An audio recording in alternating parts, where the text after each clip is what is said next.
Hello my creative friends.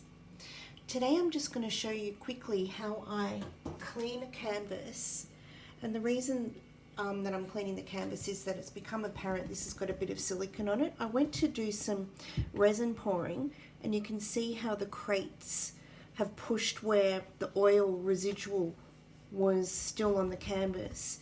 So I'll be cleaning this really efficiently with some dishwashing liquid, some water, giving it a really good rub dry, and then I'll show you how to re-pour.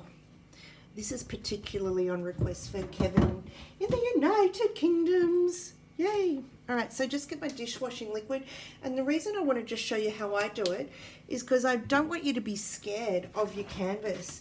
So I've literally put this on raw, giving it a bit of a rub with my dishcloth so that the raw dishwashing liquid can dissolve the fatty area, you know, or the silicone that's in there that's caused those crates. And then I'm literally going to just wash it off. So a lot of people are really scared to do this, but nothing happens. Your acrylic pour is now, you should have left it for 3 weeks before you do this.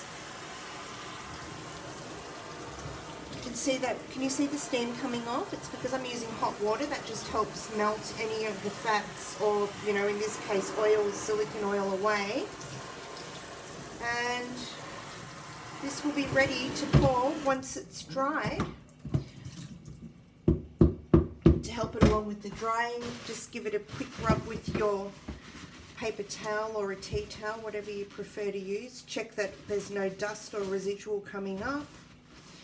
And then we'll leave this for 12 to 24 hours to dry properly, because we know that resin and water aren't friends.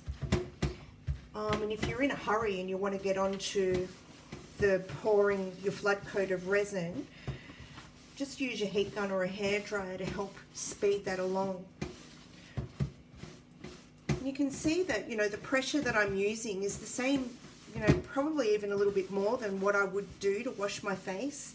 So you can be quite vigorous. Well, no, not really vigorous. That's over how you want to be. You can be quite firm with how much pressure you apply, because, you know, our acrylic paint, once it dries, forms a plastic, so nothing should be coming away.